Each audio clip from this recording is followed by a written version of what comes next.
Hi everyone, welcome back to the channel. I hope you are doing well. So this video is going to be my November strategy video. तो इस video को बनाने के लिए मैं काफ़ी दिनों से सोच रही थी कि कब नवंबर आए और मैं ये वीडियो बनाऊंगी, क्योंकि मैंने आपको कहा था कि मैं अक्टूबर तक अपना सारा सिलेबस कंप्लीट कर लूँगी और फाइनली मेरा सारा सिलेबस कंप्लीट भी हो गया था और मेरे प्री बोर्ड हो गए थे। तो अभी हमारी छुट्टी पड़ी हुई है, तो छुट्टी ख़त्म होने के बाद हमें रिज़ल्ट मिलेगा जो मैं आप लोगों के साथ ज़रूर शेयर करूँगी। पर जो मेन पर्पस था इस वीडियो का वो ही मेरा स्ट्रेटजी वीडियो होने वाला है कि नवंबर में मैं किस तरीके से पढ़ाई करने वाली हूँ या फिर मैं कौन सी टिप्स फॉलो करने वाली हूँ। सारी चीज़ें मैं इस वीडियो में आपके साथ शेयर करूँगी, तो लास्ट तक ज़रूर देखना। और इसमें मैंने अपना जो शेड्यूल बनाया है वो मैं एंड में आपके साथ ज़रूर शेयर करूँगी, किस तरीके से मैंने अपने सब्जेक्ट को डिवाइड करा है और किस तरीके से मुझे पढ़ना है, डे के हिसाब से मैंने डिवाइड करा, वो मैं आप सब चीज़ को लास्ट में बताने वाली हूँ। So currently I am doing NCERT के क्वेश्चन आंसर, वो भी हिस्ट्री के चैप्टर फर्स्ट के कर रही थी। तो जो मेरा प्लान था उसमें ये चैप्टर इंक्लूड था। तो इसमें मैं ना क्या कर रही थी, जो एनसीईआरटी के जो क्वेश्चंस थे वो कर रही थी सोल्व। ये चैप्टर मैंने पढ़ लिया था क्योंकि मेरा प्री बोर्ड में भी आया था, पर मैं इसके एनसीईआरटी क्वेश्चन सॉल्व कर रही थी। जब मैंने नहीं करे तो मैं देख रही थी कि कौन से क्वेश्चन मेरे से लग रहे हैं एंड कौन से टॉपिक को मुझे दोबारा पढ़ना है, मतलब रिवीजन करना है। वैसे तो मैंने इसका रिवीजन काफ़ी बार कर रखा है, पर मैं दोबारा से करूँगी अगर कोई टॉपिक के क्वेश्चन मुझे नहीं बन रहे थे। तो जो मेरे क्वेश्चंस थे ये सारे पिक्चर बेस्ड भी थे और थोड़ा बहुत नॉलेज बेस्ड, सारा मैशअप करके इन्होंने लास्ट में ही दे रखा था, तो मैं ये सॉल्व कर रही थी। अभी कोई मैंने एक्स्ट्रा क्वेश्चन आंसर इस चैप्टर के सॉल्व नहीं करे थे एग्ज़ाम टाइम पे, बस मैंने इसका रिवीजन करा था और अपने जो मैंने नोट्स बनाए थे उनको पढ़ा था और एक्स्ट्रा कुछ नहीं करा था। पर जो ये वाला चैप्टर था काफ़ी लेंथी था और इजी भी था, पर इसमें मेन चीज़ की प्रॉब्लम आ रही थी कि ये मुझे 200 वर्ड्स में लिखना था क्वेश्चन और मेरे से वो लिखा नहीं जा रहा था, क्योंकि इसमें सिंगल चीज़ पूछी गई है और जो एनसीईआरटी में उसको 2 लाइन में ही डिस्क्राइब कर रखा है। पर मुझे समझ नहीं आता इसको 200 से 300 वर्ड्स में कैसे लिखूँ। पर मैं कोशिश कर रही थी। फर्स्ट आंसर तो मेरा इतना नहीं लिखा गया, पर जो सेकंड आंसर था वो मैंने काफ़ी लॉन्ग लिखा था पहले वाले से, क्योंकि जो पहले वाला था उसमें सिर्फ हमारे क्रॉप्स के बारे में पूछा था, तो वो मेन जो थी 3-4 क्रॉप्स थी तो मैंने उसका नाम लिख दिया था। पर जो सेकंड क्वेश्चन था वो बड़ा था, उसमें हमारी पुरानी चीज़ों के बारे में पूछ रखा था, तो इसमें मैंने कुछ सेंटेंस अपने पास से बनाए और कुछ जो एनसीईआरटी में दे रखे थे उन सबको मिक्स करके ये आंसर मैंने इतना बड़ा करा। पर मुझे अभी प्रैक्टिस की काफ़ी ज़्यादा ज़रूरत है। अगर आप भी हिस्ट्री में बहुत ज़्यादा डेट को याद नहीं कर पाते तो आप क्या करना, सबसे पहले ना जितनी भी डेट है वो एक पेपर पे लिख लेना और जो इम्पोर्टेंट है उनको ही याद करना। सारी डेट याद करने की ज़रूरत नहीं है। जो पीवाईक्यू में अभी तक आई है या हमारी प्रीवियस ईयर्स में जितनी भी डेट इस चैप्टर से आई है मैं उसको ही याद करने वाली हूँ।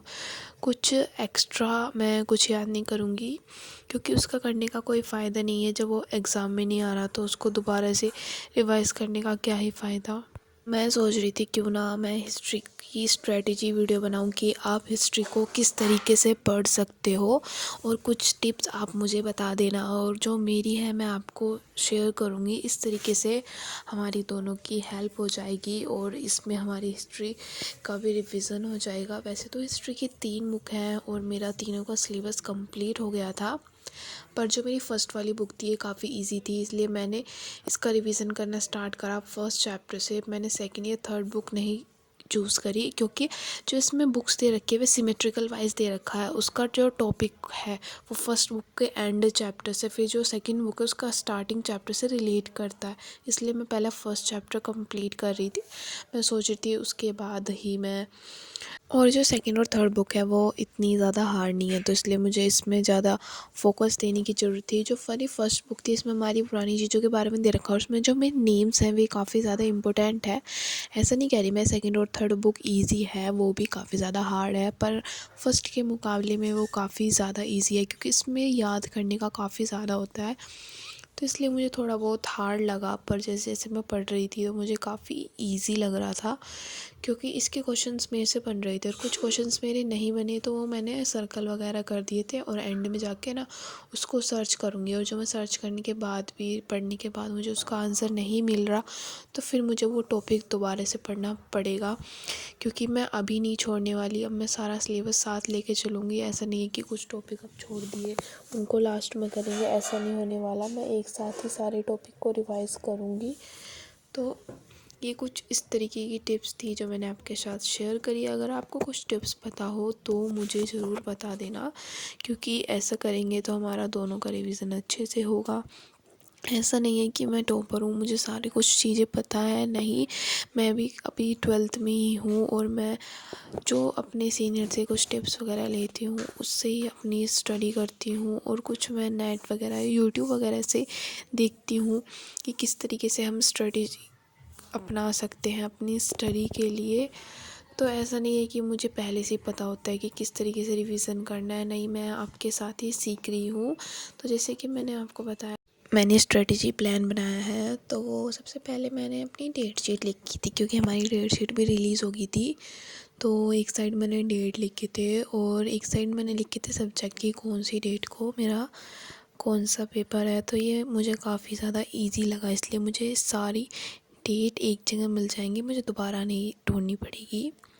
एंड उसके बाद था मेरा ये बोर्ड का रिवीजन प्लान नवंबर का। ये मैंने भी 7 डे का ही बनाया है, और इसमें मैंने अपने 7 डे लिखे हैं, और हिस्ट्री, ज्योग्राफी, पॉलिटिकल साइंस और इंग्लिश। तो ये इस तरीके से मैंने ये 4 अपने सब्जेक्ट लिख लिए हैं। एंड हिस्ट्री के चैप्टर्स है ये शॉर्ट फॉर्म में लिखे हैं मैंने, पर क्योंकि इतनी स्पेस नहीं था। एंड ये ज्योग्राफी का था, इसमें भी मैंने इसके शॉर्ट्स नेम में ही लिखे हैं, मैंने फुल नेम नहीं लिखा है। ऐसी पॉलिटिकल साइंस फर्स्ट डे मेरा ऑफ था, एंड उसके बाद मैंने चैप्टर्स के नेम लिखे। एंड उसके बाद मेरा इंग्लिश का, इसमें मैंने ग्रामर दोनों मिक्स करके लिखी है। तो आप देख सकते हो, ऊपर मैंने चैप्टर का नेम और नीचे मैंने ग्रामर लिखा। कुछ चीज़ें मैंने साइड में भी लिखी है क्योंकि स्पेस कम था। तो ये था मेरा 7 डे का रिवीजन प्लान, और आगे का जब मैं बनाऊंगी तो आपके साथ ज़रूर शेयर करूंगी। तब तक के लिए बाय।